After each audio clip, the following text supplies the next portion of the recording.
I'm Lou Gallagher. I'm Corvette Ronnie. Next on Men Are So Smart, a question from our email bag about life after death. Next. Hi there and welcome to another episode of Men Are So Smart. Wait till you hear this story. A new concept, it's an incubator, would be able to grow babies for 9 months in your living room.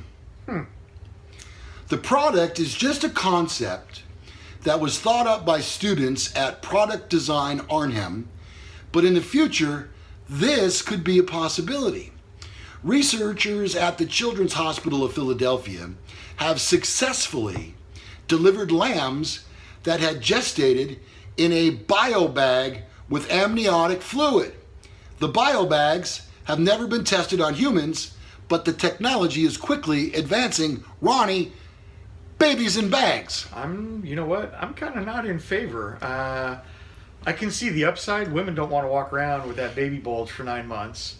And certainly the last 2 months are god-awful. I get it, but it just doesn't seem natural to me. I can't help but think at some point they're going to be, like the next extraterrestrials.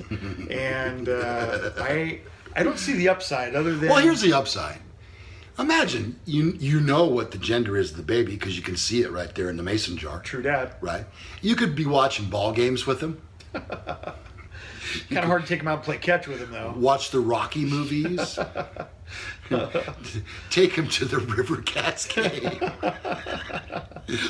And your wife, she wouldn't care. If you're holding I don't know. That's... And what about on an airplane? Oh, yeah. Yeah. All right, let's go into the mailbag. This is a simple question if you're so smart. What do you think happens to you after you die? This is from Gabriella Houston from Louisville, Kentucky. If you're so smart, what do you think happens to you after you die? Ronnie? Well, like I've said before, hopefully you're reunited with all the pets you've lost over your entire life. That's if you've been good. That would be my form of heaven. Are you saying you would take that as heaven over the people that you were close to and family? You know what? I've very rarely met a dog I didn't like. There are numerous people that I could live without. Yeah. Okay.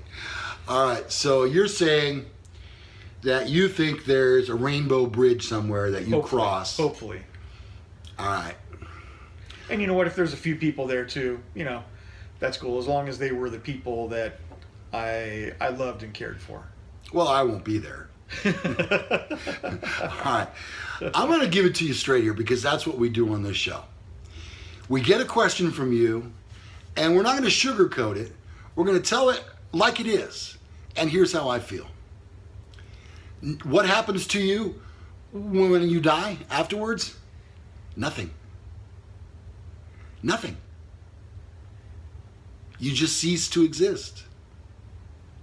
And it's strange because we lose people that are close to us, and at least as far as I'm concerned, I always had hoped that either my mother or my father, who have both passed, would come to me somehow and show me a sign.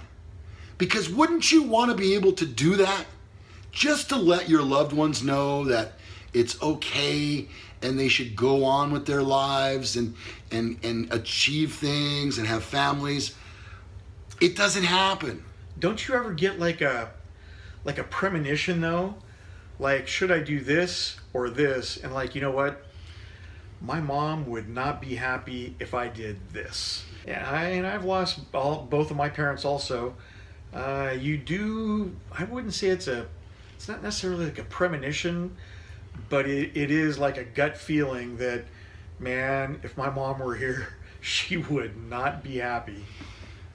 Not enough evidence for me, Ron. Yeah. Not enough evidence for me. It just doesn't happen.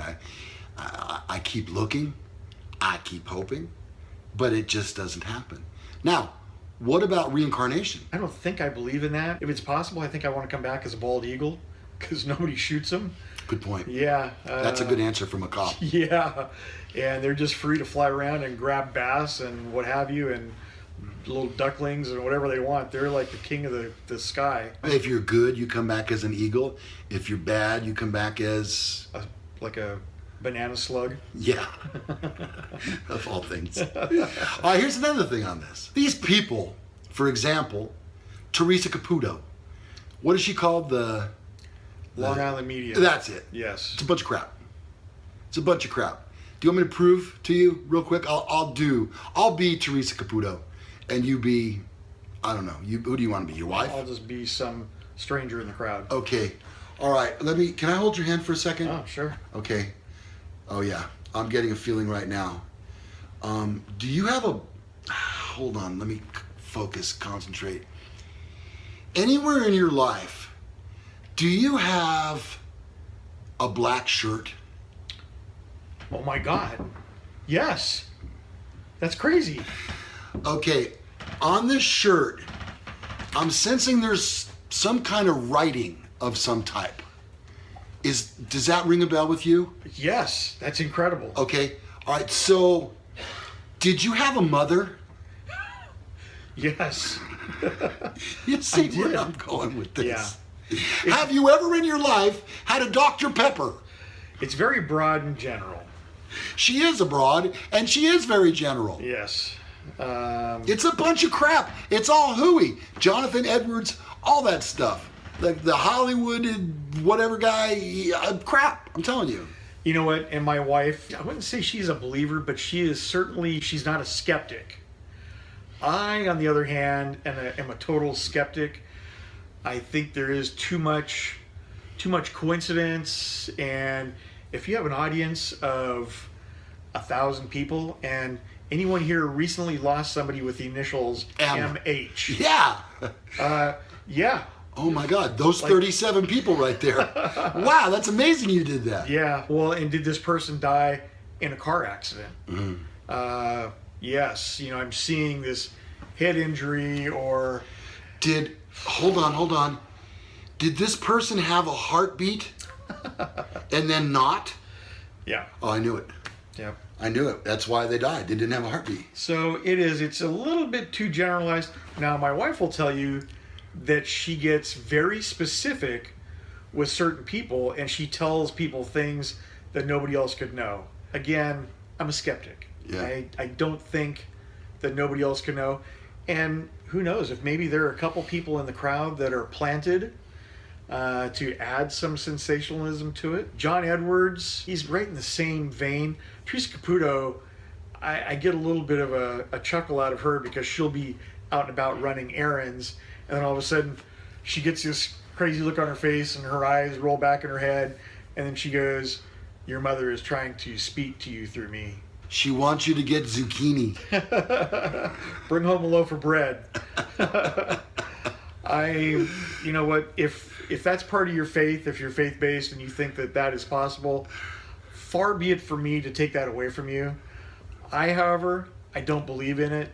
I require a little bit more concrete evidence. All right, there you have it. First, we talk about babies in bags, and then we talk about the afterlife, because men are so smart. I'm not sure if you can still see me with the amount of sunlight coming through in this shot, but I'm here.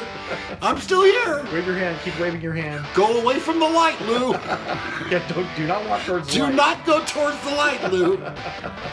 I can't help it. It's right there. All right, that does it for another edition of Men Are So Smart. I'm Lou Gallagher. I'm Corvette Ronnie. And this is Men Are So Smart.